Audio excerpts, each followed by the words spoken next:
start. First of all, I would like to say that I have been an admirer of the Indian Railways for its critical support to the life and living of the people in the country. Secondly, it has had an impressive record on several counts in recent years. Railways carry as freight items like processed minerals, food grains, etc. It has manufacturing as well as repair and maintenance units. It has also very good organizations like the RITS and the IRCON, which have done extremely well in terms of operating results.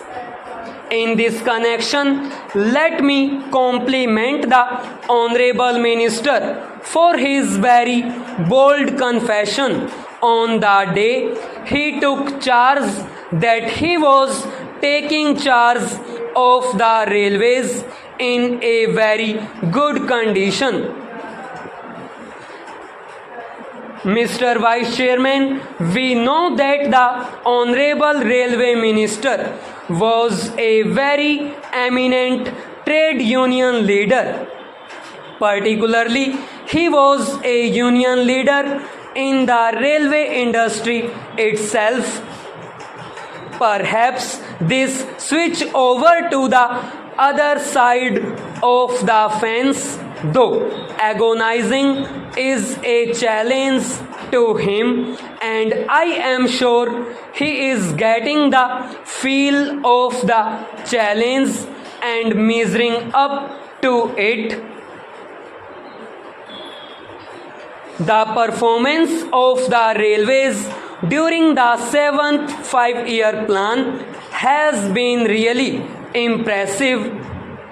It has generated rupees 527 crores of surplus, reduced the deferred dividend, and it has reduced its dependence on the general budget.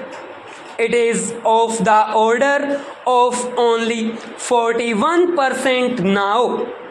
It has also successfully resorted to the instruments of internal resource generation and external resource mobilization from the market. Modernization of workshops, renewal of tracks and coaches, as well as rolling stock have been high on the agenda, and most of these have been met with a general degree of satisfaction. Computerization of passenger services has been a very welcome thing, and a large part of the general public is enjoying its fruits. I do realize the problem of resources and the other kinds of things which the Honorable Minister had raised, for example, how it is going to affect the job prospects, etc. But sir, the fact remains that the railways have to earn the confidence and the support of the commercial clients. The commercial clients depend primarily on the quality of freight service offered by the railways. As far as the freight service is concerned, railway have a commercial problem. They are competing with the truck industry. The railway freight service is mainly dependent on the quality of service provided by the railways, the cost and the time involved in that context. Of course, we realize that the truck industry is energy deficient and it is very costly. But in the final analysis, it is the consumer who has to bear the cost. The business and industry could care less whether the goods are carried by a cheaper mode of transport like the railways or a costlier mode, namely by trucks. However, in this, the economy as a whole gets hurt. Particularly, the railways are likely to lose in terms of the freight traffic offered. I see a reference made in the Honorable Minister's statement in regard to the thrust in the next plan.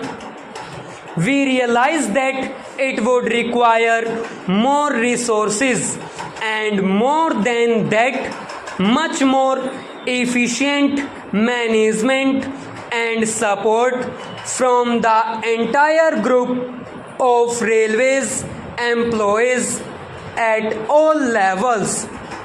It is important that railway employees should be enthusiasts and involved, and one does not get their involvement by simply exhorting them, wishing them to do a better job, but through suitable instruments of management.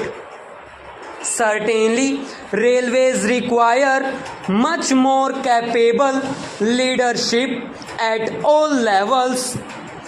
We have a very dynamic railway minister. I have respect for individual members of the senior railway staff. Some of them are my friends and some of them I know at a personal level.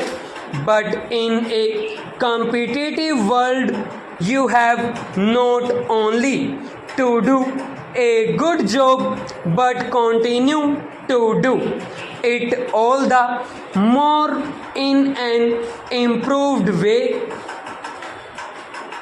Now there are three aspects in the railway development program. As a passenger, we are interested in the new railway lines.